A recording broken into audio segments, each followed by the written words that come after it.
Adelante, maestro y doctor. Gracias, buenas tardes, noches a todos, a todas. Gracias, mil gracias por estar con nosotros en este foro que personalmente califico de un foro de suma trascendencia, no solamente en individual para cada uno de nosotros, sino para la suerte de la democracia de nuestro país. Comenzaré mi intervención haciendo referencia al importantísimo, al dramático pronunciamiento que hizo Fernando del Paso ante los reyes de España al momento de recibir el premio Cervantes. Dijo nuestro gran escritor del Paso: México se está encaminando hacia un estado totalitario. Y como ejemplo de su denuncia, señaló la nefasta ley Erubiel del Estado de México y dijo al respecto: esta ley, abro la cita, habilita a la policía a apresar e incluso a disparar en manifestaciones y reuniones públicas a quienes atenten, según su particular criterio, contra la seguridad, el orden público, la integridad, la vida y los bienes tanto públicos como privados. Cierro la cita. La advertencia de nuestro eximio literario es digna de ser reflexionada con toda pausa. Más aún, porque hoy en día en el horizonte están visibles otros signos que la confirman a pleno. Uno de ellos es el sometimiento de nuestras Fuerzas Armadas al Comando Norte de los Estados Unidos. Y esto quedó perfectamente evidenciado con un acto reciente en el campo militar, Magna, en donde el jefe del Comando norteamericano fue galardonado, se le impuso una medalla por el secretario de la Defensa Nacional y el secretario de Marina. Y con ello se puso de manifiesto que el país, el sector militar de nuestra patria, es parte del perímetro de la seguridad nacional de los Estados Unidos y que el Ejército y la Marina están alineados por las políticas militaristas y genocidas de Washington. El señalamiento de Fernando del Paso también está acreditado, más allá de toda duda razonable, por la aprobación que acaba de hacer el Senado de la República de un paquete de reformas a la legislación militar. Esto, considero, tiene los efectos genuinos de una siembra, de un verdadero huevo de serpiente. En efecto, según estos cambios a la legislación militar, los ministerios públicos militares van a participar en tareas de inteligencia, van a intervenir comunicaciones telefónicas y todo lo que pueda contener información. Van a ordenar la presentación de civiles y asimismo los jueces militares van a autorizar cateos en domicilios de civiles o particulares, oficinas del gobierno federal, recintos incluso del Congreso de la Unión. Nada de esto que aprobó la mayoría de los senadores está dentro del ámbito de aplicación del fuero de guerra. El fuero de guerra está previsto en el artículo 13 constitucional, exclusivamente para los delitos y las faltas contra la disciplina militar. Este mismo precepto, artículo 14 constitucional, expresamente excluye del fuero militar, del fuero de guerra, a las personas que no pertenecemos al ejército. Además, esta pretensión, este huevo fétido de serpiente que sembraron los senadores con estos cambios a la legislación militar, es totalmente violatorio del artículo 129 de nuestra Carta Magna. Ahí se señala que en tiempos de paz ninguna autoridad militar puede ejercer más funciones que las que tengan exacta conexión con la disciplina castrense. Y a mayor ahondamiento, este huevo pestilente de serpiente que nos han brindado los senadores viola, transgrede, ataca directamente en su letra y en su espíritu los criterios jurisprudenciales que nos ha brindado la Corte Interamericana de Derechos Humanos acerca de lo que tiene y debe de entenderse que es el fuero jurídico.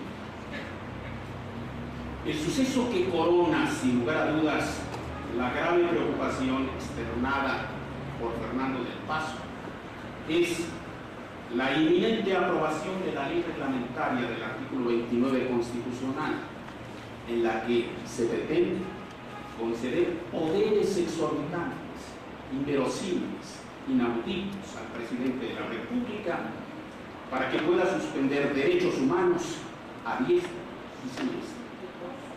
Y entro en el tema.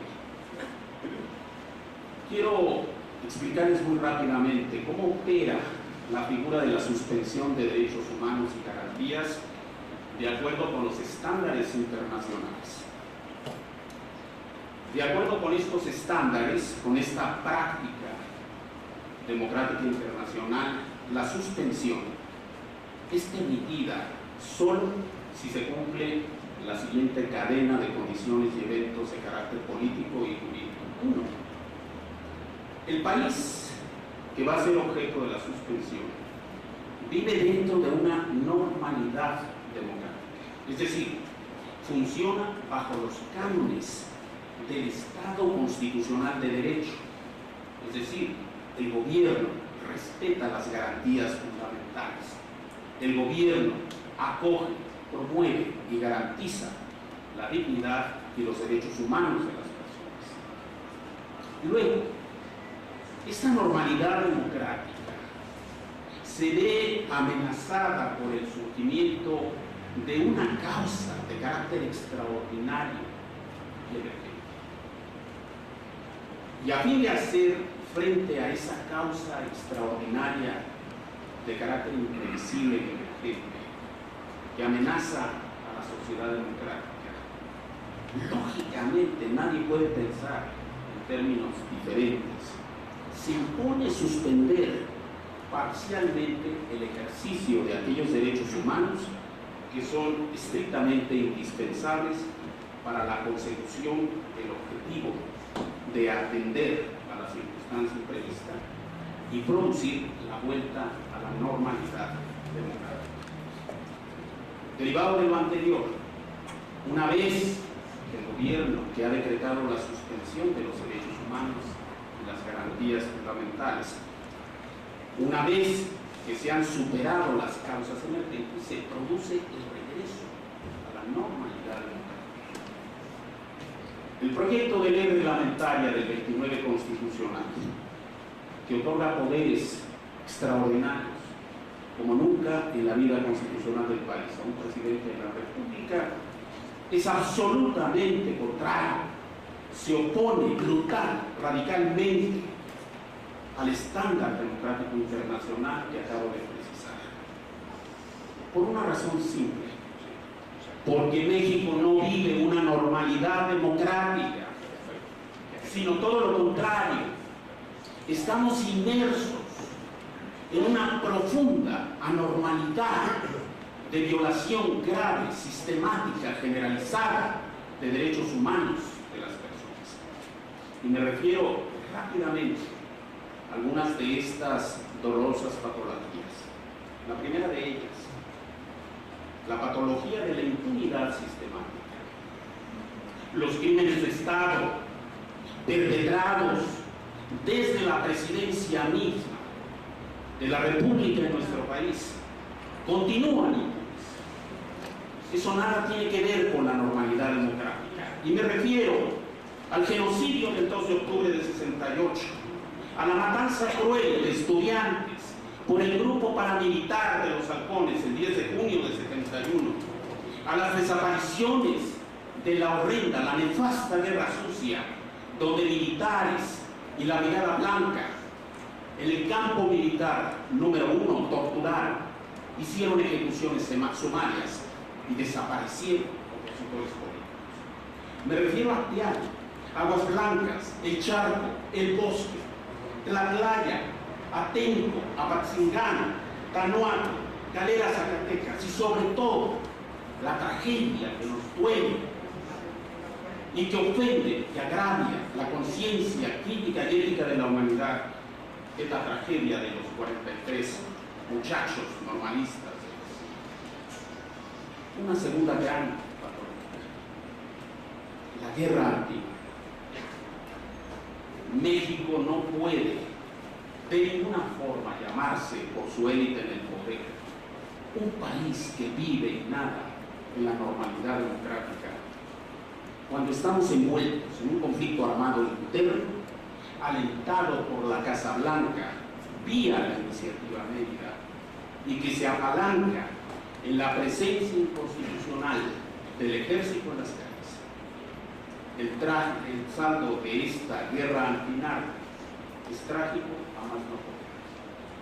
Más de 100,000 vidas humanas cegadas, más de 30,000 desaparecidos, más de 10,000 huérfanos, más de 250,000 personas desplazadas de sus lugares. Tercera gran patología, tercera gran circunstancia que no permite tipificar a nuestro país como un país inmerso en la normalidad democrática. Y me refiero al hecho del sometimiento a las políticas militaristas de Washington. México está inmerso en el perímetro de seguridad de los Estados Unidos. Como dije hace un momento, las Fuerzas Armadas están supeditadas a los dictados del Comando Norte. Esta iniciativa nefasta de ley de suspensión de derechos humanos y sus garantías es el clon a la mexicana de la Patriot Act, de la ley patriótica de Bush, con la cual todo mundo es culpable salvo prueba contrario. Esta ley forma parte de lo que los juristas llamamos el derecho penal del enemigo. Una cuarta gran anormalidad, una cuarta gran patología que impide que esta ley pueda avanzar. México, y en particular el grupo en el poder, tienen una hipoteca, tienen un saldo trágico de aproximadamente 30,000 desaparecidos. Saldo trágico que se inició esencialmente durante la Guerra Sucia, en la que por lo menos 534 opositores al régimen fueron desaparecidos, habiendo ingresado a las instalaciones del campo militar número 1 en Lomas de Sotelo.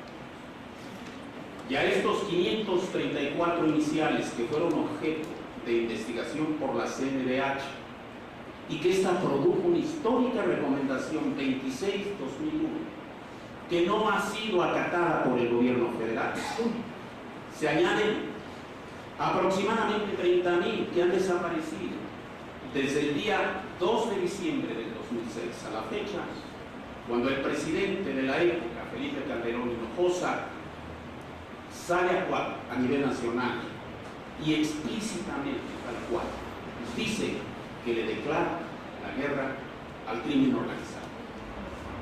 Quinta gran patología que impide hablar de que México vive en la normalidad democrática que exigen los estándares internacionales.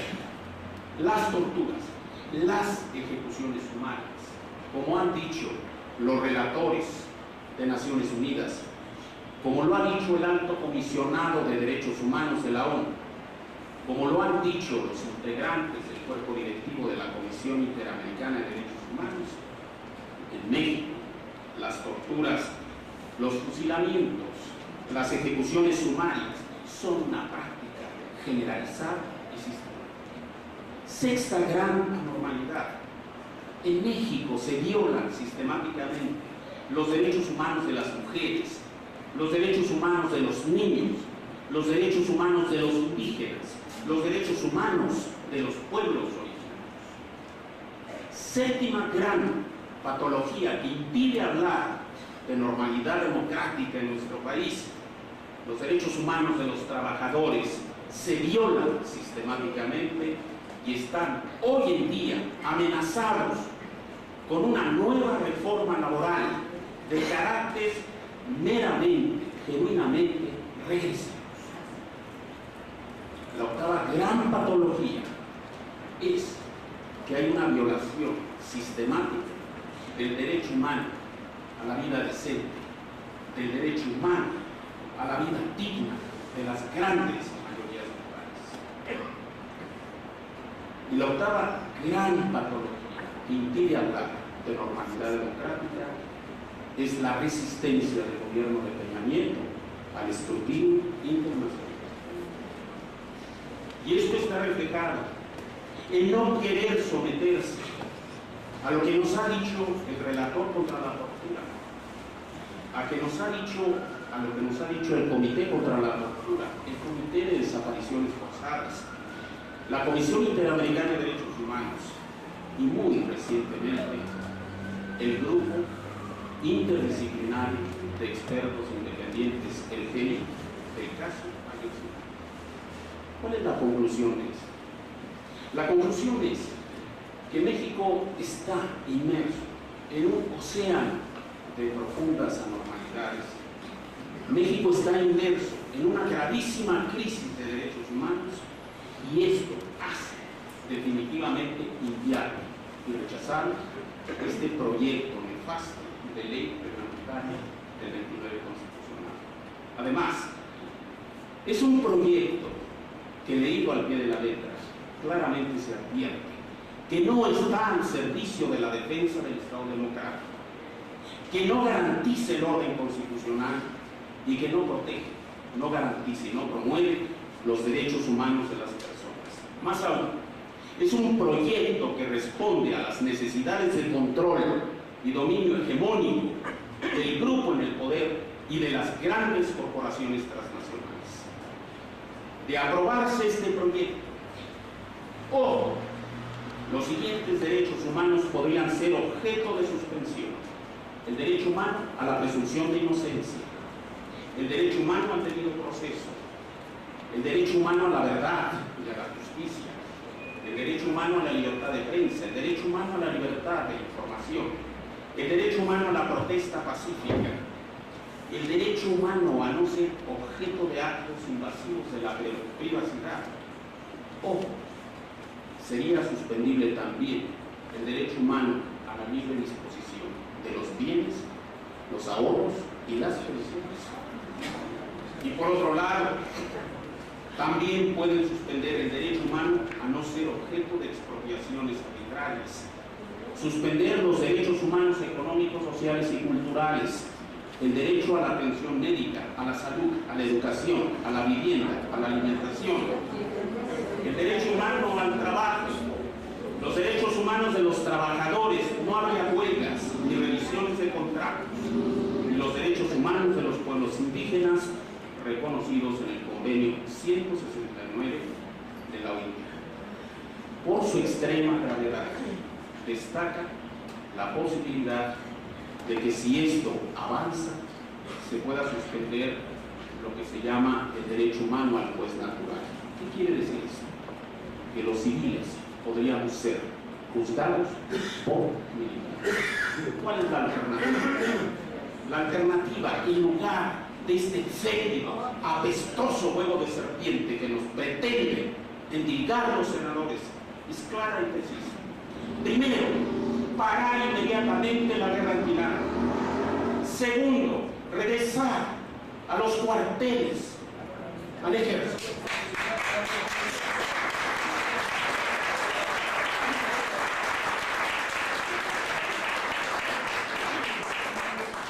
Tercero, acatar de inmediato los señalamientos y recomendaciones que nos han hecho las instituciones internacionales. Cuarto, superar la impunidad crónica que ha envuelto a los crímenes de Estado, desde Tlatelolco hasta el último gran crimen de Estado, que es la desaparición forzada de los 43 normalistas de Ayotzinapa. Y es lo que implica, entre otras cosas, llevar a juicio a los responsables intelectuales y materiales. También, en lugar de ese fétido huevo de serpiente, hay que instrumentar políticas y procedimientos efectivos que aseguren saber la verdad y el destino final de los desaparecidos. Y por último, en lugar de ese fétido huevo de serpiente, esclarecer la verdad genuina, plena, íntegra sobre la desaparición forzada de los muchachos de Ayotzinapa. Vivos se los llevaron. ¡Vivos los queremos! ¡Vivos se los llevaron!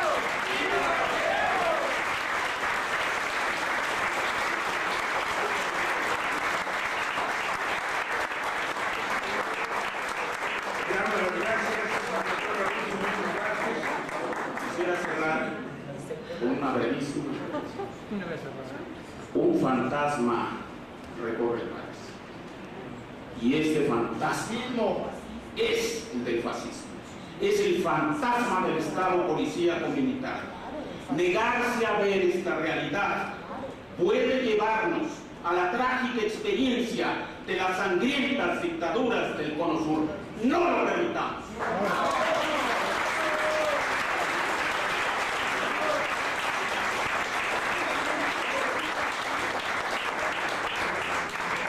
Damos las gracias al doctor Roberto Jiménez Vázquez, y en este recuento extraordinario simplemente nos refleja que en nuestro país no hay democracia y que es un mito, y aprovecho de que no existe la democracia, y todos los defensores que hablan de la democracia y de los transitólogos, presento el libro más reciente de John Ackerman que se llama El mito de la transición democrática. En un país donde se obedece al imperialismo y se aplica la política neoliberal, no puede haber democracia. Y entonces lo estamos viendo con el paladín de la democracia que nos vendieron los transitólogos, diciendo que España era el paladín de la democracia. Y tiene 10 meses sin poder formar el gobierno con esas políticas antineoliberales. Entonces, la transición a la democracia de los países capitalistas con aplicación del modelo neoliberal es un mito, una fantasía, una vergüenza. No hay democracia. Le damos la palabra a Metzaí. Adelante.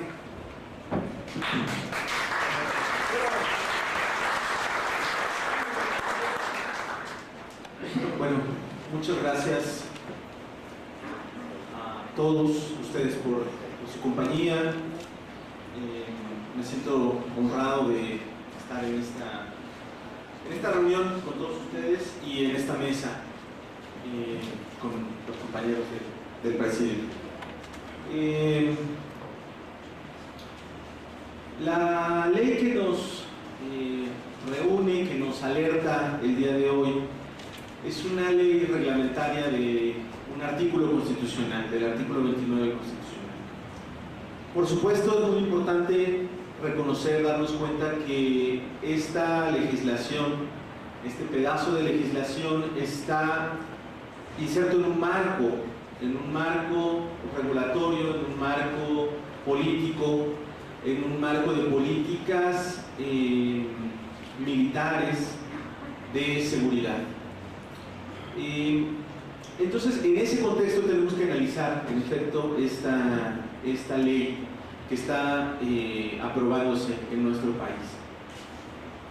Esta ley reglamentaria del artículo 29 constitucional tiene, por supuesto, muchísimos riesgos, suponiendo que fuese, digamos, una ley bien redactada, que estuviera técnicamente bien elaborada. Aún en ese contexto, aún suponiendo eso, implicaría un gravísimo riesgo por el cariz autoritario que está tomando cada vez más el gobierno mexicano.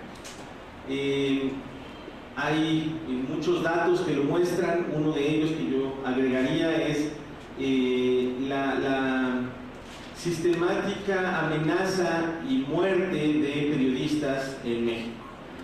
La libertad de expresión en nuestro país es básicamente nula. No hay garantías para los periodistas, para su trabajo, para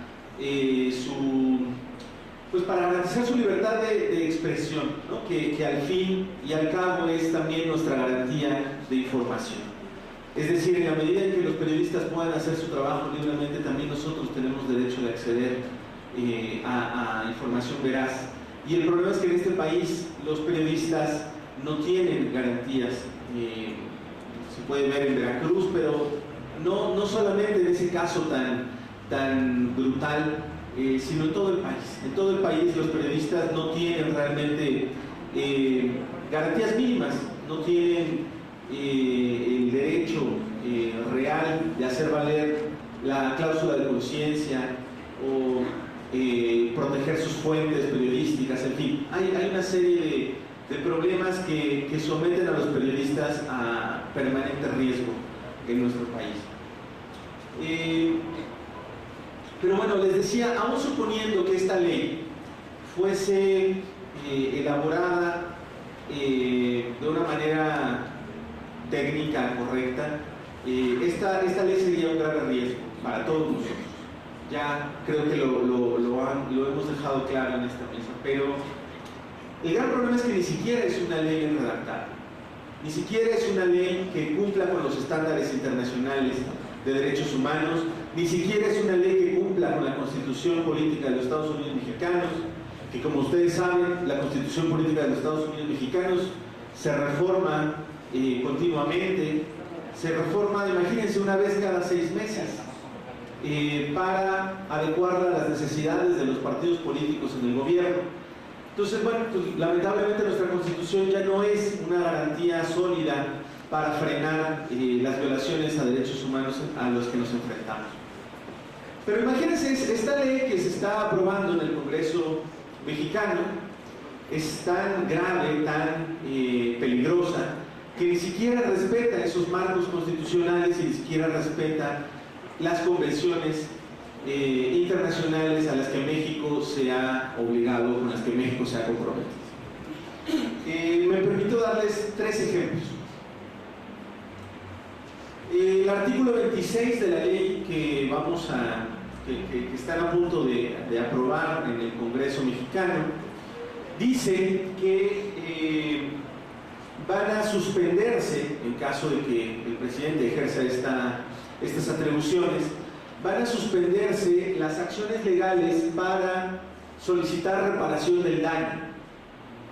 Es decir, que si el ejército, la marina, priva de la libertad, destruye un hogar, destruye una casa, destruye un auto, asesina a alguna persona, las personas no van a poder demandar la reparación de daño en contra de esos actos. No van a poder iniciarse procesos legales, judiciales, en contra de esos actos. Otro ejemplo, el artículo 25 de esta misma ley, la ley reglamentaria del artículo 29, que está aprobándose, dice que en caso de que el presidente ejerza estas facultades excepcionales, en muchos países se les llaman estados de sitio, estados de excepción, ¿no? Si se ejercen estas facultades, no existiría, o más bien sería improcedente la suspensión en el juicio de amparo. Es decir, la figura de la suspensión es crucial en el juicio de amparo porque nos permite que los jueces conozcan de la materia y el juicio no se quede sin efectos o sin materia, que se suspendan los actos de autoridad en tanto el juez decide si se está violando o no la Constitución. Bueno, pues resulta que si Peña Nieto ejerce esta facultad, los jueces no van a poder otorgar suspensiones en contra de violaciones a derechos humanos.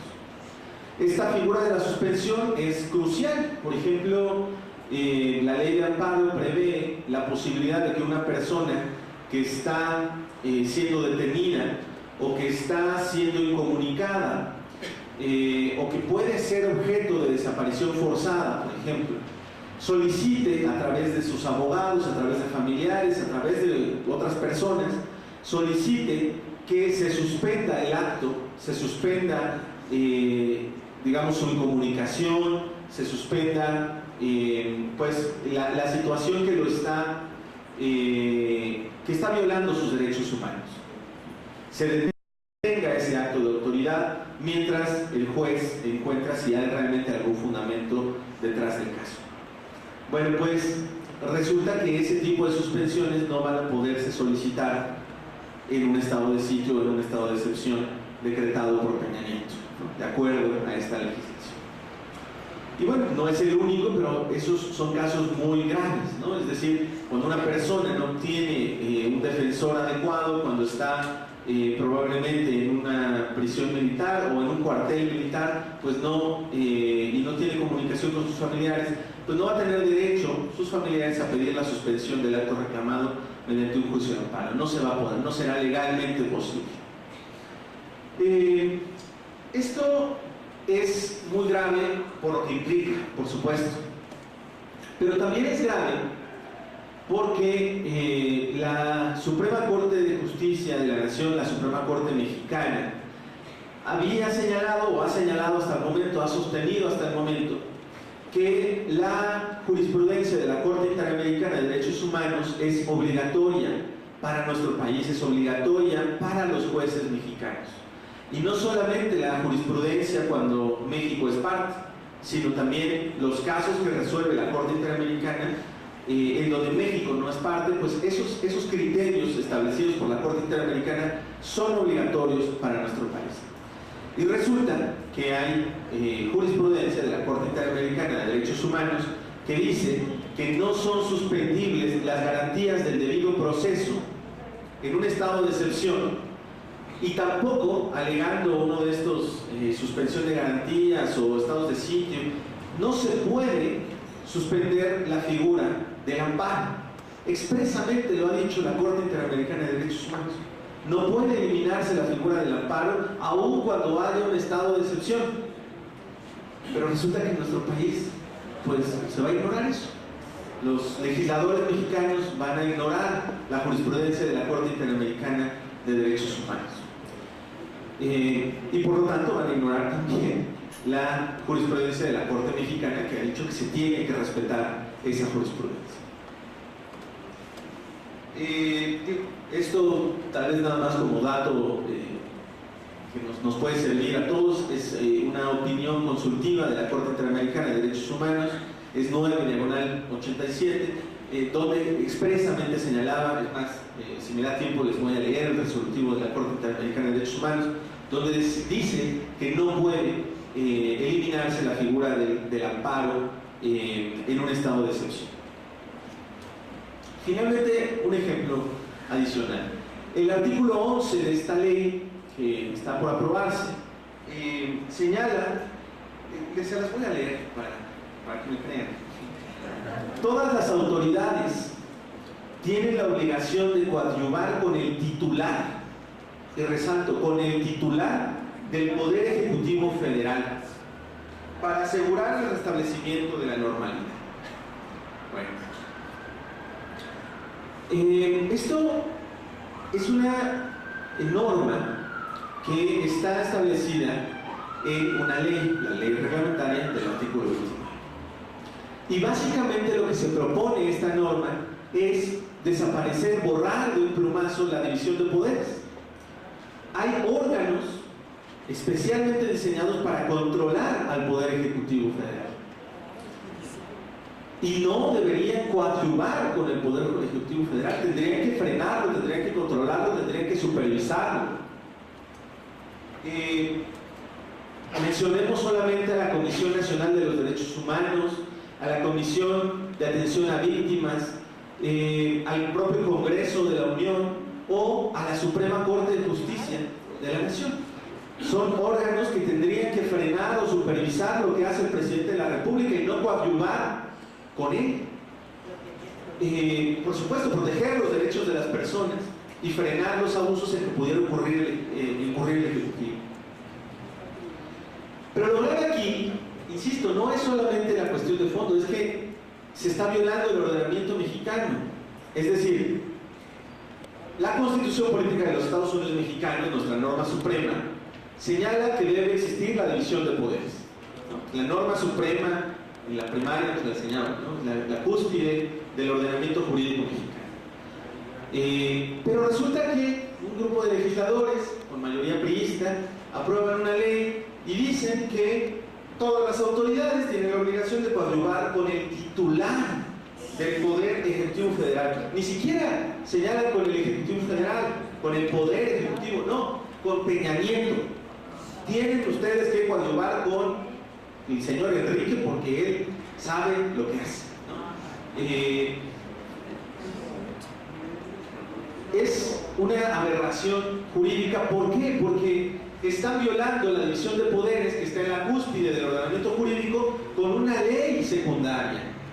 Una ley secundaria que nos viene a decir que la división de poderes se acabó en este país, ¿no? Una norma que teóricamente debería respetar a la Constitución, que debería reglamentar un artículo de la Constitución, pues resulta que la aprovechan para de una vez hacer que las autoridades coadyuven con su jefe, ¿no?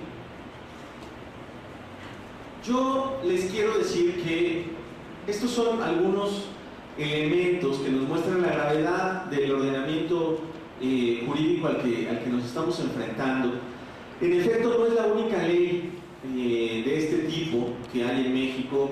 Yo mencionaría, por supuesto, la ley Atenco, ahora que está aprobando en el Estado de México el UBIEL para reprimir a las manifestaciones pacíficas, pero la ley Bala del gobernador de Puebla, o leyes semejantes que se han aprobado en otros estados de la República, las leyes Mordaza para callar, para impedir el trabajo de los periodistas.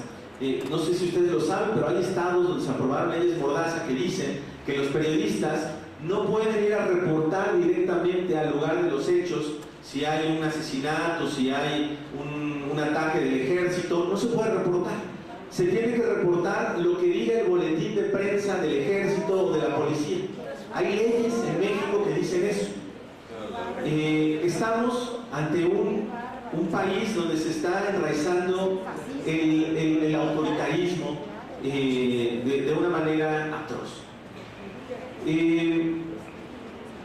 Y yo les digo, bueno, estamos ante esa realidad. Hay un gobierno claramente con una obligación autoritaria. La venganza que tomaron en contra de la periodista Carmen Aristegui es evidente, ¿no? La intención de callar a las voces críticas es también palmaria. Pero yo les plantearía, no debemos desanimarnos, no deberíamos darnos por vencido. El mundo entero sabe que la situación de México es una situación anormal, es una situación grave y de sistemática violación a los derechos humanos. Esto no porque lo digamos nosotros o porque se diga que alguien de izquierda lo dice en el país o solo los críticos, no. Lo dicen los relatores, los visitadores de Naciones Unidas, lo dicen los comités de Naciones Unidas. En México la tortura es sistemática, y sistemática no solamente porque se repita mucho, sino porque hay un patrón de conducta en los militares, saben cómo torturar, se torturan de la misma forma, en los mismos periodos. Están entrenados para torturar a las personas, para arrancar declaraciones autoinculpatorias. No es que torturen al azar, es que torturan con esa finalidad, para obligar a la gente a autoinculparse. En México la violación sexual por parte de los militares es una práctica de tortura que se comete en los cuarteles militares. Hay patrones de conducta, torturan de la misma forma. Hay recomendaciones, no solo de la Comisión de Derechos Humanos Mexicana, sino, insisto, hay informes internacionales que demuestran que en México la tortura es sistemática. Pero justamente esta conciencia internacional nos permite lograr avances, nos permite denunciar los abusos. Y yo diría también que esta conciencia internacional se ha logrado gracias a la lucha de muchos mexicanos y de muchos movimientos sociales muy valientes. Por supuesto, por ejemplo, el movimiento reciente en torno a Ayotzinapa ha despertado la indignación no solo en México, sino en el mundo. Pero antes de eso han existido también otros movimientos sociales y otras luchas que han logrado avances y que han logrado frenar estos intentos autoritarios. Yo les diría que estamos en un momento crucial, pero por supuesto tenemos también herramientas, tenemos voluntad, tenemos capacidad, tenemos abogados, tenemos organizaciones que están dispuestas a luchar por los derechos humanos, por la vida de la gente, incluso arriesgando la vida, ¿no?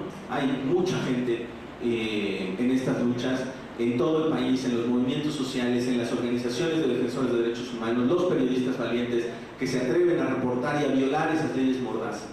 Les diría, no desanimemos. Yo me permitiría concluir mi intervención recordándoles un detalle de la experiencia que a nosotros nos tocó vivir cuando nosotros en 2011 denunciamos ante la Corte Penal Internacional a Felipe Calderón, cuando hablábamos con el fiscal de la Corte Penal Internacional. Yo les señalaba que en México no había protocolos de actuación para el Ejército, para la Marina, para la Secretaría de Seguridad Pública, para la PGR. Les señalaba que en México hay retenes militares y que lo que hacían los militares era improvisar en esos retenes, que los militares no sabían qué tenían que hacer en un retén, si estaban autorizados para hacer a las personas bajarse de sus coches, que las personas no sabíamos si teníamos que abrir la cajuela o no, que las personas no sabíamos si nos podían disparar por pasarnos el retén o no, que no había reglas en estas operaciones militares. Y el equipo del fiscal, cuando se los narraba, no me lo podían creer, creían que yo estaba exagerando y me dijeron: mira, lo que estás diciendo es muy grave, lo vamos a investigar, no nos podemos quedar con tu declaración, obviamente. Vamos a pedirle al gobierno que nos informe si tienen protocolos de actuación. Yo les narraba que no era simplemente una opinión mía, sino que la Suprema Corte de Justicia Mexicana le había hecho ver a Felipe Calderón que no existían esos protocolos de actuación. No había normas que restringieran el uso abusivo de la fuerza letal por parte del ejército. Se investigó, por supuesto, y la Fiscalía encontró que en efecto no había protocolos, no había límites, no había reglas para el uso de la fuerza en México.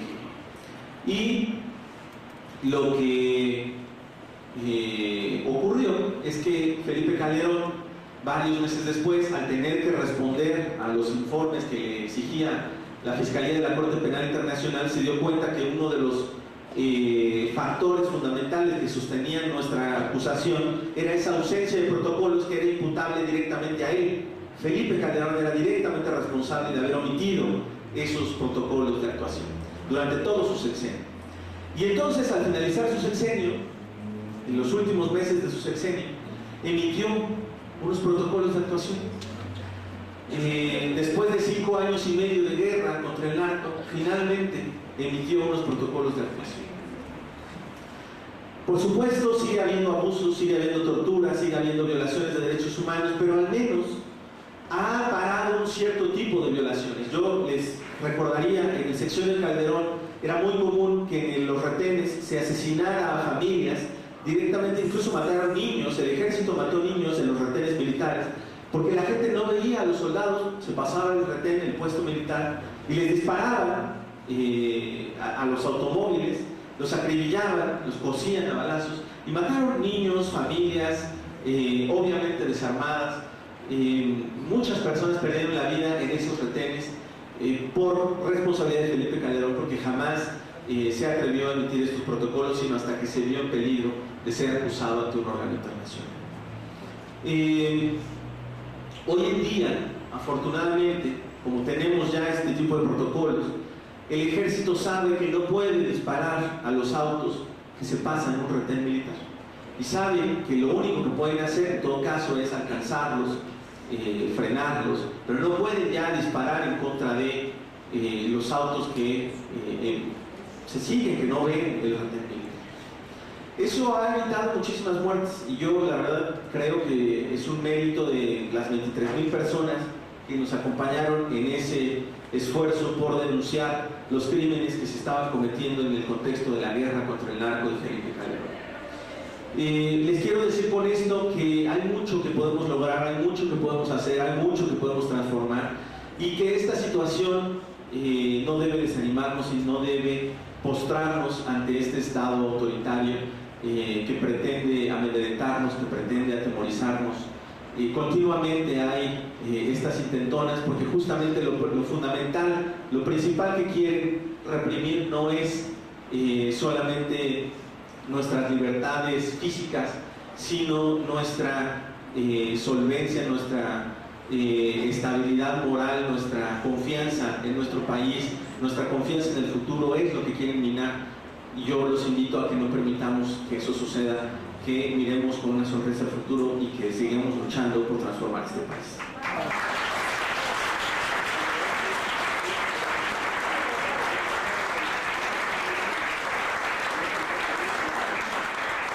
Le damos las gracias a Netzaí y desde luego recogemos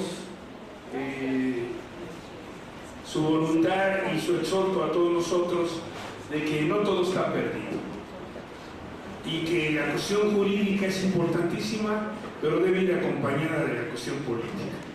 Si nosotros no salimos a las calles a defender lo jurídico, estamos perdidos. Entonces hay que organizarnos para lo jurídico y lo político.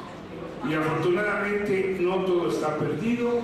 Recordemos a Eduardo Galeano diciendo, ¿qué es la utopía? La utopía es para seguir caminando. Y este país tan hermoso que es nuestro país, México, el deterioro que le han llevado, pero no va a desaparecer. Lo podemos reconstruir con otro régimen. Le damos la palabra a Yona Kelman, por favor, doctor. Adelante.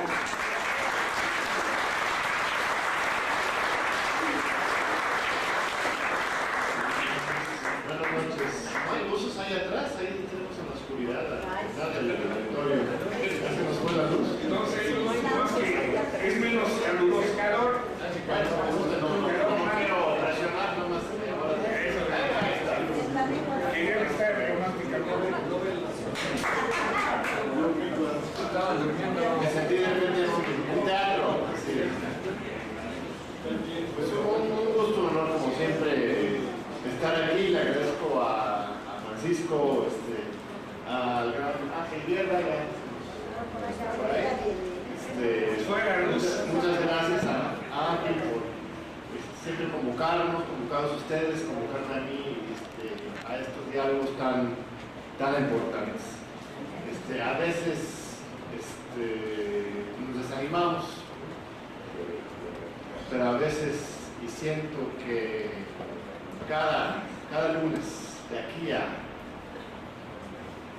¿qué va a ser? El 5 de junio de 2018, se va a ir creciendo la emoción y la sensación de empoderamiento ciudadano que tenemos aquí. Porque ustedes que se reúnen aquí todos los lunes, o casi todos los lunes, creo que son esenciales y participan en esta transformación que es inevitable. Es para mí un honor estar aquí junto a Raúl y Netzaí, dos personas que yo admiro mucho, abogados, juristas, valientes que han dedicado sus vidas a luchar por las causas justas, ¿no? Y aun cuando pareciera que la vía legal y política estuviera totalmente perdida, insisten tercamente en hacer y poner las leyes al servicio de la patria, al servicio de los ciudadanos. Este juicio que llevó Netzaí, por ejemplo, con el apoyo de muchos, por él solito fue al aire. ¿Cuántos años tenías en 2011? 28 años de edad. Lo ves, es joven, es uno más joven aún. fue un acto realmente de rebeldía y de valentía individual y colectivo, que es de patriotismo y que es ejemplar, y todos tenemos que seguir ese ejemplo. Raúl, celebro que ahora esté el presidente o secretario ejecutivo. ¿Cuál es tu cargo? Presidente. Presidenta, ahora sí, un verdadero presidente.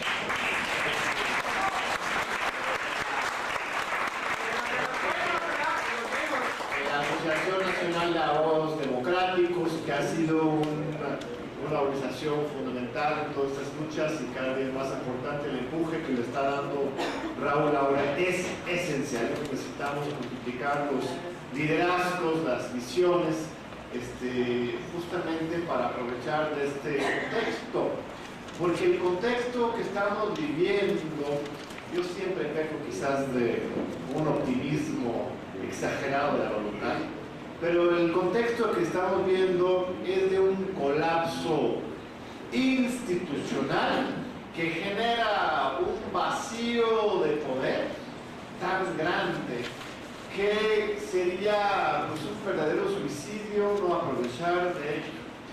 Estas leyes, esta trinidad perversa, ¿no?, que son las leyes de Atenco y las relacionadas, ya mencionó también la ley Bala, etc. También uno aquí de la Sierra de México, en contra que penaba los ultrajes a la autoridad, que lo acaba de echar abajo, por cierto, la Suprema Corte de Justicia, gracias a la lucha de varias ONGs aquí en la Ciudad de México. Esta criminalización de la protesta en los estados, junto con la ley reglamentaria del artículo 29 y ahora las nuevas leyes en materia de mal llamada justicia militar, generan una situación que busca precisamente, ya lo han dicho de manera muy elocuente y clara, legalizar y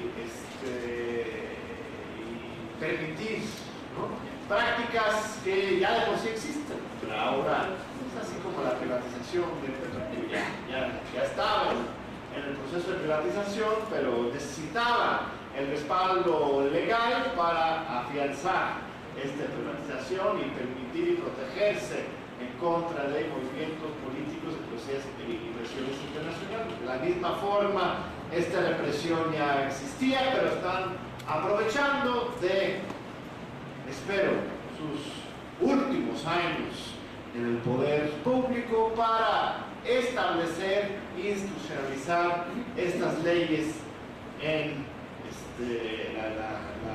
la represión institucionalizada.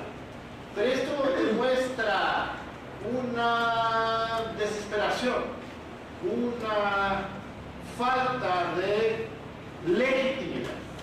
Y esto ha sido el signo de este gobierno desde el principio. Con Felipe Calderón teníamos un baño de sangre, una responsabilidad criminal, una parcialidad, un apoyo para el Chapo Guzmán y otros grupos del narcotráfico, y se caían abatidos familiares y luchadores por la justicia para sus muertos, ¿no? Tenemos el caso de Marcela Escobedo, tenemos el caso de Nepomuceno Moreno, muchos luchadores que buscaban justicia para sus hijos, sus familiares, que al final de cuentas corrieron la misma suerte que sus familiares. Hoy, con Enrique Peña Nieto, la politización explícita de la represión siempre la fue con un trasfondo político, pero ahora la politización explícita de esta represión, de esta guerra contra el pueblo mexicano, cada día se vuelve más clara y transparente.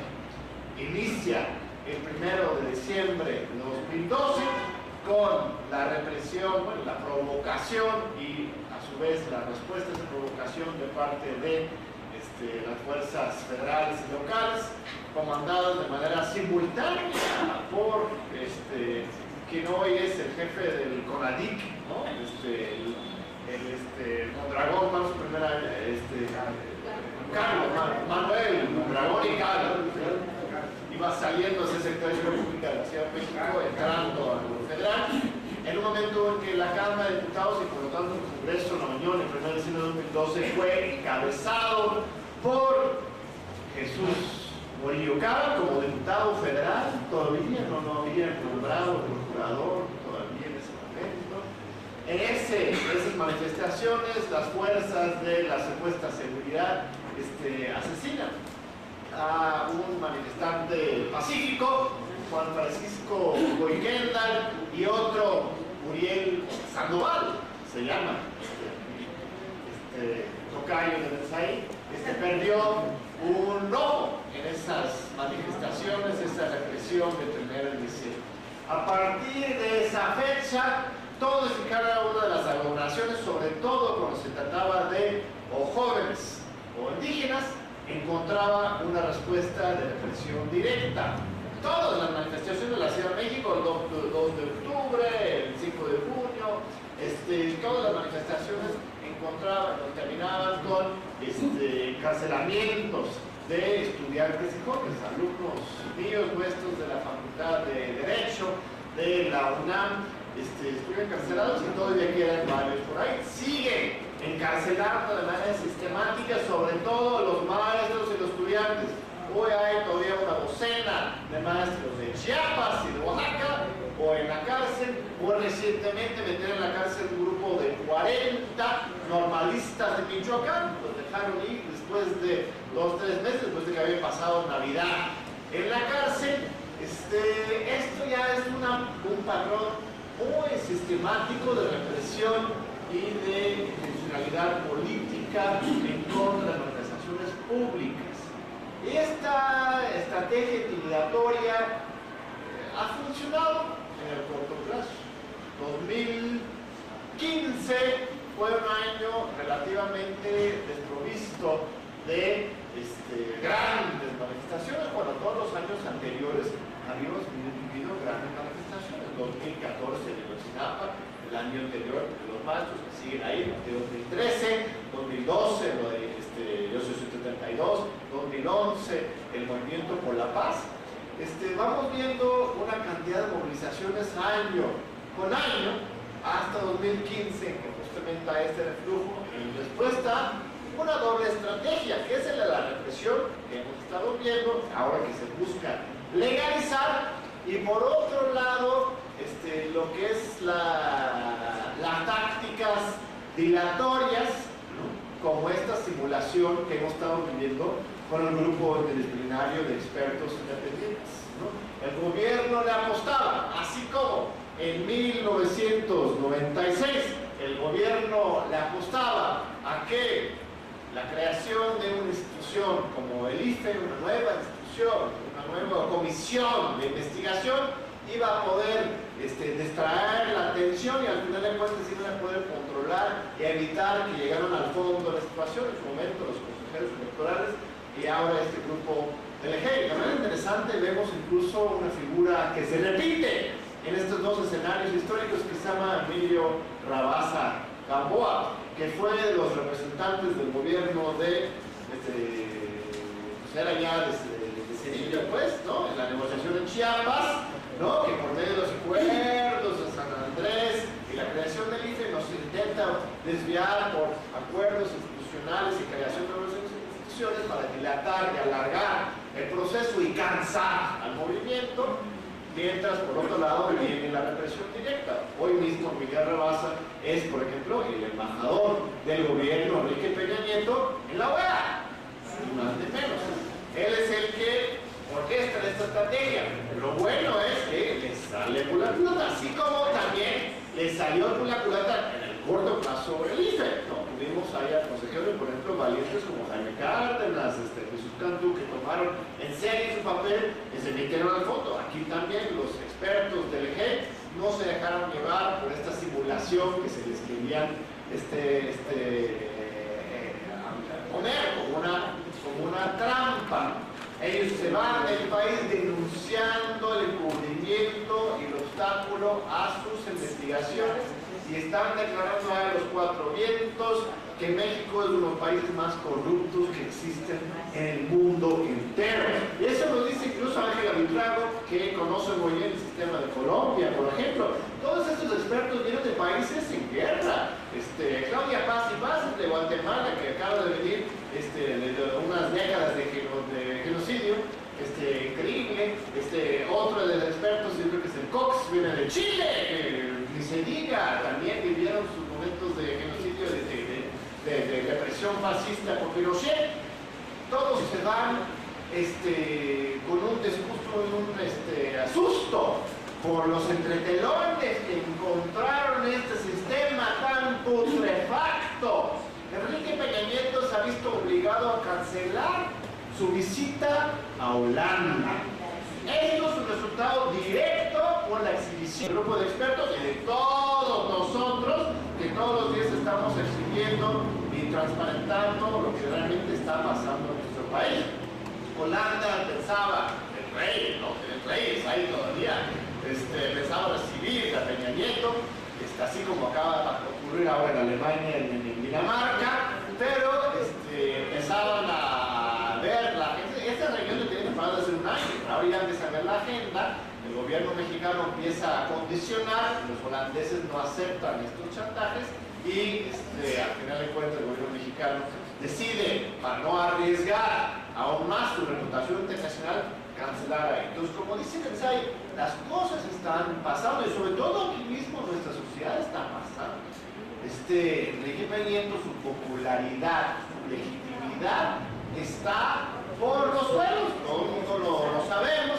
Las estadísticas, hasta de las encuestadoras más del sistema, hasta GEAISA, la encuestadora que infló de manera sistemática, decía que Peña Nieto estaba adelante del 25%, un día luego otro 24, luego 26, todos los días, y luego la nueva encuesta, ¿no? Por una metodología revolvente, quién sabe qué, hasta el mismo Ciro Bolívar tuvo que pedir disculpas, ¿no? Por su manipulación, así como ahora Cienfuegos también tiene que pedir disculpas por su la tortura que se exhibe en el YouTube, que ahora sí vamos a atacar la cuestión de la tortura. Joaquín López Dóriga denunció el viernes pasado en su columna Milenio, denunció la manipulación mediática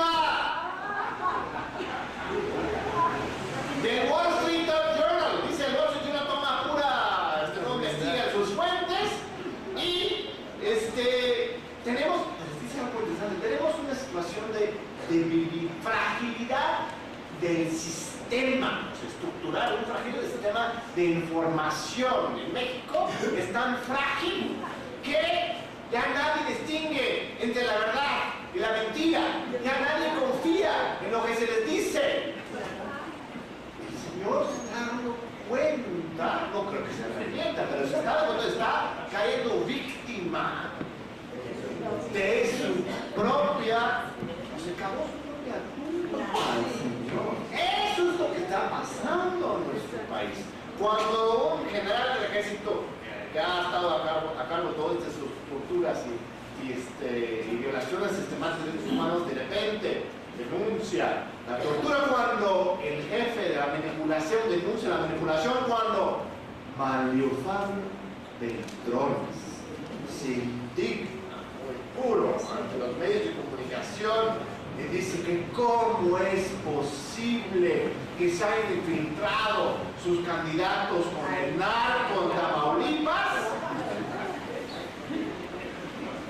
y despide a 3 candidatos a presidente municipal de Tamaulipas. Vamos viendo una situación, por un lado, de un cinismo absoluto, pero también son signos de tiempos que se están cambiando. A ver, estoy haciendo aquí una lista, por ejemplo, de los escándalos solamente de 2016. Casi cada semana sale algo, mucho por la prensa internacional o por aquí. Carmen Aristegui dio a conocer que 50 millones pesos o dólares, esa es buena pregunta. Digamos pesos para no exagerarlo, pero hay que checarlo en nota. En febrero, Carmen Aristegui dio a conocer que el momento crucial en que las tarjetas Monex les faltaban recursos a 15 días de las elecciones para la compra del voto de la carrera, de repente deposita por medio de una triangulación financiera, 50 millones de pesos, dólares, mucho dinero, a las tarjetas Monex de parte de una empresa que se llama algo así como Soluciones Integrales, cuyo representante legal es el operador financiero más importante del cártel de Juárez. Esto lo vas a ver en Aristegui Online, no lo vas a ver en otra parte. Tenemos un trabajo investigado por su equipo de investigación. Tenemos el caso de Humberto Moreira, lo metieron, salió de la cárcel, pero esa investigación sigue totalmente abierta por lavado de dinero en Coahuila. Es una denuncia realizada por las autoridades de Estados Unidos que todavía está abierto absolutamente ese expediente en España. Tenemos el caso más reciente de los Panama Papers, del cuñado, del compadre del presidente de la República, Enrique Peña Nieto, Juan Manuel Hinojosa, son compadres, literal.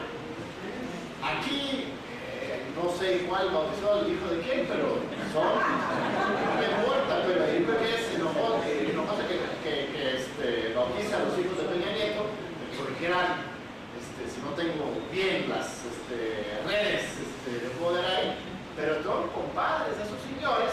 Y el grupo IGA, en los correos electrónicos, ahora ya están todos, una gran cantidad de base de datos de Panama Papers, en los correos electrónicos del abogado de Miami que está gestionando esta triangulación de los 100 millones de dólares de Hinojosa, dice que esto es apenas la punta del iceberg. Estos señores son de los más ricos y poderosos de México, y esto es como una prueba, básicamente, en que los 100 millones de dólares, por cierto, ya estaban en un paraíso fiscal, estaban en las Bahamas. Y su juego es pasarlos por Panamá y luego a Nueva Zelanda y Holanda. Y Holanda, igual eso tiene que ver. Quizás iban hasta apresar a Peña Nieto en Holanda porque no, esto ha pasado, Esto ha pasado. Henry Kissinger iba pasando por París una vez hace décadas y como tiene jurisdicción universal en Francia, lo apresaron en su hotel, se escapó por la puerta de atrás, pero esto ocurre de repente en Europa, tienen una jurisdicción universal muy clara, ¿no? Este dinero que está moviendo Hinojosa, evidentemente no solamente no es para evitar al SAT. ¿Tú crees que Hinojosa tiene miedo de que su compadre lo vaya a investigar por defraudación fiscal? No. Él está sacando ese dinero, moviéndolo precisamente para que regrese en las elecciones de 2018. Otro escándalo, el hacker colombiano que llegó a estar en la portada de Bloomberg Business Week, como se llame, denuncia que recibió millones de dólares de fuentes desconocidas para hackear. Esto se llama fraude, o sea, estaba hackeando, espiando a todas las actividades del observador y también a Josefina, se supone. Manipulaba los mensajes en las redes sociales. Yo recuerdo hablando con Luis Mandoki, que era su primera campaña, supongo de su primera campaña en 2012 del observador, y me decía Mandoki que estaba checando su correo electrónico y literalmente frente a sus ojos se le desaparecían los correos frente a sus ojos. Sacan una grabación que supuestamente están pidiendo recursos ahí mismo, que se graban con los celulares, en fin. Eso se llama fraude. Eso en los Estados Unidos con el Watergate hasta causa la pérdida de la presidencia de parte de Nixon. ¿No? A ver, ¿y quién no se va a olvidar? ¿Quién no recuerda? Y jamás nos vamos a olvidar del periscopio de Sochi. Todo eso es extraño. Ahí tienes en un solo lugar a Felipe Calderón, a Luis Carlos Ugalde, a Raúl Salinas, a Carlos Salinas, a Jorge Castañeda, a Porfirio Muñoz Ledo, a la misma Xochitl, tienes a Norberto Rivera. O sea, de veras nos van a venir con el cuento de que la magia del poder no existe. O sea, ahí está enfrente de nuestros ojos. Y esto es solamente lo más reciente. Ayer Newsweek en español dio a conocer la existencia de una red de defraudación en contrataciones, adquisiciones sobre todo este primer reportaje sobre las delegaciones del Distrito Federal, que implica más importantemente a Jesús Valencia, exdelegado de Iztapalapa, y Mauricio Toledo de Coyoacán, uno de los dos grandes operadores de lo que es hoy el PRD, y que ellos simulaban contrataciones y adquisiciones. O si tienes que identificar a 3 o 4 empresas para competir para alguna adquisición, desde zapatos hasta papelería, se pusieron de acuerdo y inflaban los costos de 5 a 10 veces con el fin de defraudarse. Todas estas cosas van acumulando y vamos generando una división absoluta entre el gobierno y la sociedad, un colapso absoluto de la supuesta institucionalidad, no solamente de democracia, que ya nos quedó claro que no tenemos, sino también de la institucionalidad. De ahí viene, esa es la causa para aprobar estas leyes represivas. Evidentemente, quienes no saben perder, quienes no aceptan su derrota, son los del PRIAN, son los de la mafia. Ellos son los que se niegan rotundamente a perder el poder, porque para ellos esto implica perder todo. Vivir fuera del presupuesto es vivir en el error. Ese es el dicho más clásico del PRI. Ellos están preparando el camino. Ya lo han estado haciendo, pero están preparando el camino para que en la siguiente levantamiento social tengan todas las herramientas para poder controlarnos y suspender nuestros derechos. Pero, sorpresa, no van a poder hacerlo con ustedes, por lo menos.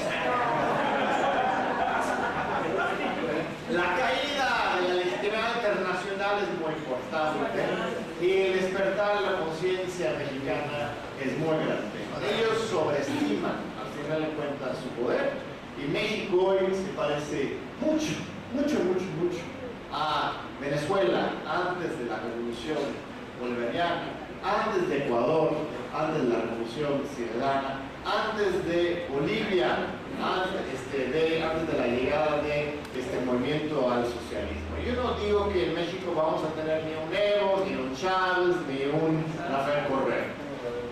Todos ellos son resultados, son individuos que surgen de contextos políticos, de colapso institucional y de revitalización social. Y lo que tenemos en esos países no son individuos, sino procesos sociales que les ha tocado conducir a individuos. Pues en México también nos va a pasar lo mismo. No podemos dejar solo a Andrés Manuel López Obrador. Él no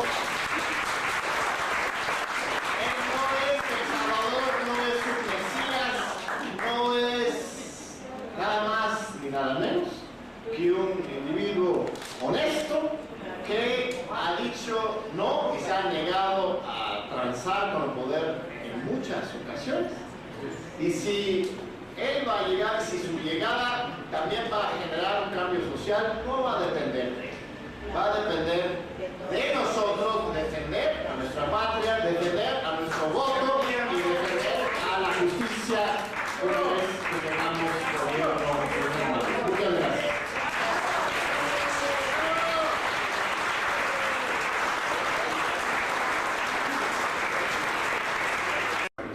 Adelante, maestro y doctor. Gracias, buenas tardes, noches a todos, a todas. Gracias, mil gracias por estar con nosotros en este foro que personalmente califico de un foro de suma trascendencia, no solamente en lo individual para cada uno de nosotros, sino para la suerte de la democracia de nuestro país.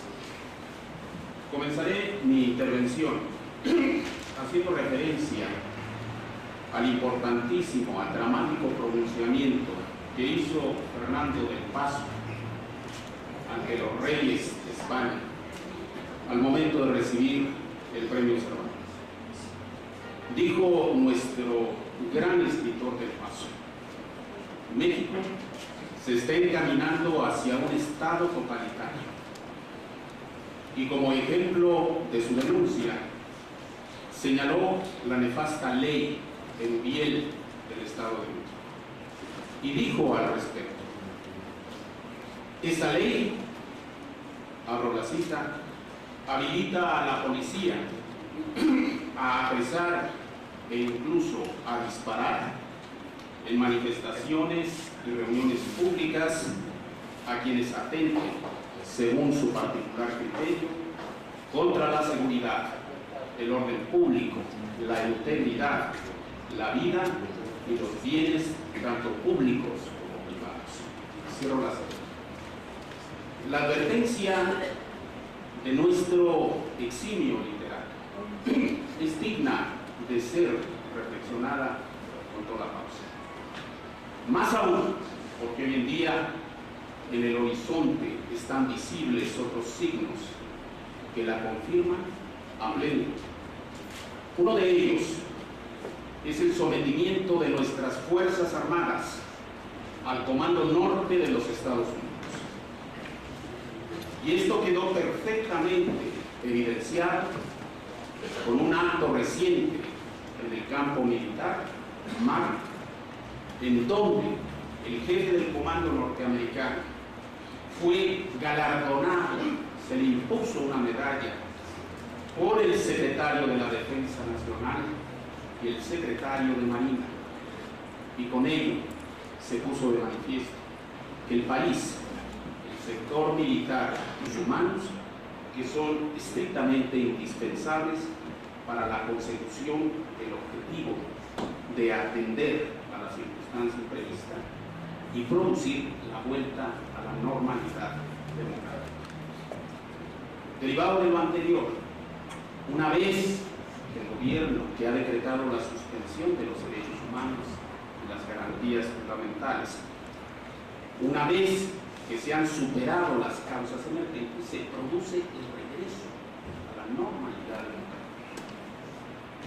El proyecto de ley reglamentaria del 29 constitucional, que otorga poderes extraordinarios, como nunca en la vida constitucional del país, a un presidente de la República, es absolutamente contrario, se opone brutal, radicalmente al estándar democrático internacional que acabo de precisar. Por una razón simple: porque México no vive una normalidad democrática, sino todo lo contrario.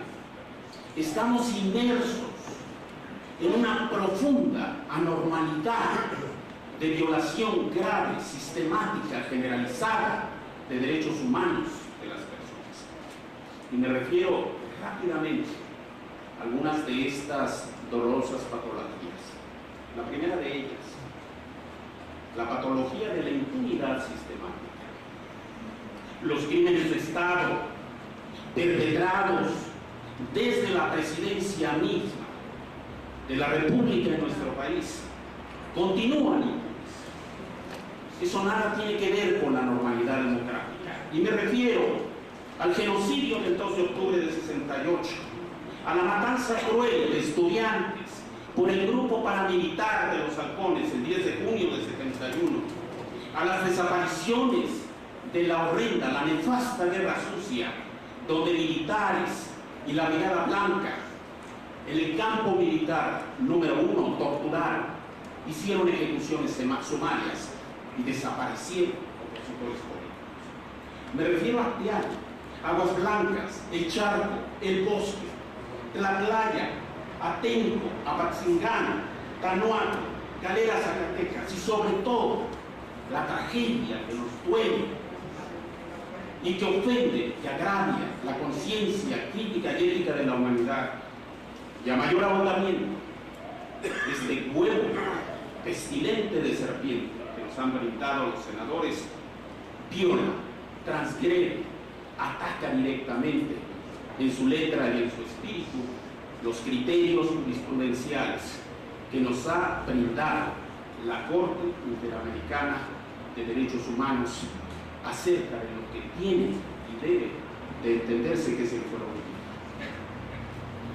El suceso que corona, sin lugar a dudas, la grave preocupación externada por Fernando del Paso es la inminente aprobación de la ley reglamentaria del artículo 29 constitucional, en la que se pretende conceder poderes exorbitantes, inverosímiles, inauditos al presidente de la República para que pueda suspender derechos humanos a diestra y siniestra.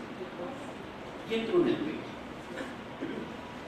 Quiero explicarles muy rápidamente cómo opera la figura de la suspensión de derechos humanos y garantías de acuerdo con los estándares internacionales. De acuerdo con estos estándares, con esta práctica democrática internacional, la suspensión es permitida solo si se cumple la siguiente cadena de condiciones y eventos de carácter político y jurídico. 1.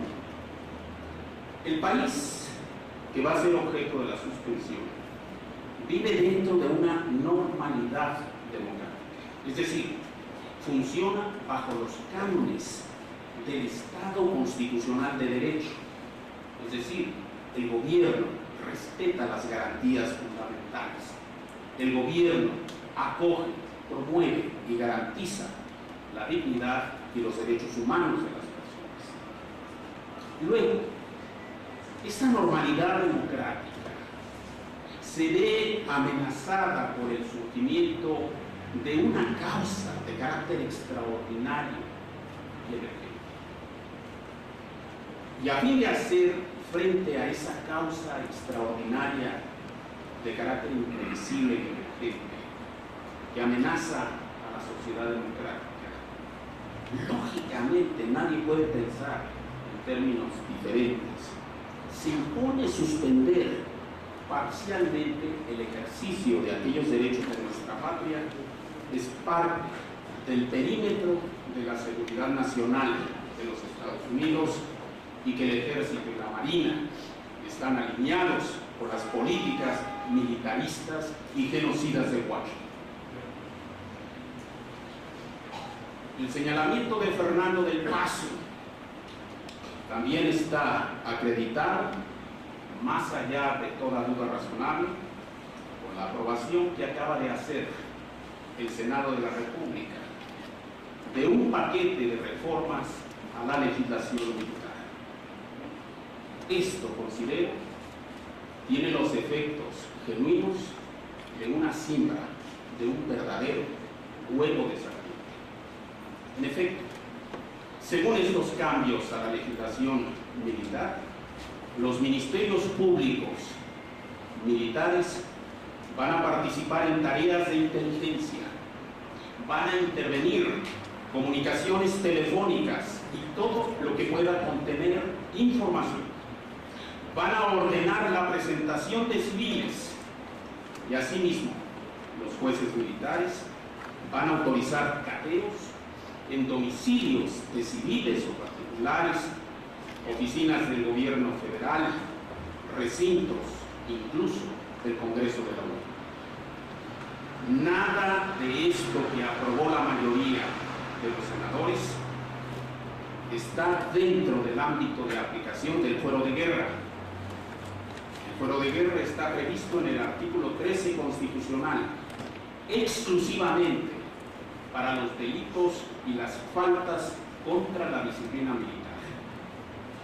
Este mismo precepto, artículo 14 constitucional, expresamente excluye del fuero militar, del fuero de guerra, a las personas que no pertenecemos al ejército. Además, esta pretensión, este huevo fétido de serpiente que sembraron los senadores con estos cambios a la legislación militar, es totalmente violatorio del artículo 129 de nuestra Carta Magna. Ahí se señala que en tiempos de paz ninguna autoridad militar puede ejercer más funciones que las que tengan exacta conexión con la disciplina castrense. Es la tragedia de los 43 muchachos normalistas.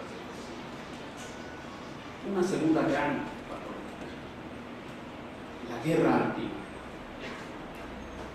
México no puede de ninguna forma llamarse por su élite en el poder un país que vive y nada en la normalidad democrática, cuando estamos envueltos en un conflicto armado interno, alentado por la Casa Blanca vía la Iniciativa Mérida, y que se apalanca en la presencia inconstitucional del ejército en las calles. El saldo de esta guerra antinarco es trágico a más no poder. Más de 100,000 vidas humanas cegadas, más de 30,000 desaparecidos, más de 10,000 huérfanos, más de 250,000 personas desplazadas de sus lugares. Tercera gran patología, tercera gran circunstancia que no permite tipificar a nuestro país como un país inmerso en la normalidad democrática. Y me refiero al hecho del sometimiento a las políticas militaristas de Washington. México está inmerso en el perímetro de seguridad de los Estados Unidos. Como dije hace un momento, las Fuerzas Armadas están supeditadas a los dictados del Comando Norte. Esta iniciativa nefasta de ley de suspensión de derechos humanos y sus garantías es el clon a la mexicana de la Patriot Act, de la ley patriótica de Bush, con la cual todo mundo es culpable salvo prueba contrario. Y esta ley forma parte de lo que los juristas llamamos el derecho penal del enemigo. Una cuarta gran anormalidad, una cuarta gran patología que impide que esta ley pueda avanzar. México, y en particular el grupo en el poder, tienen una hipoteca, tienen un saldo trágico de aproximadamente 30,000 desaparecidos. Saldo trágico que se inició esencialmente durante la Guerra Social.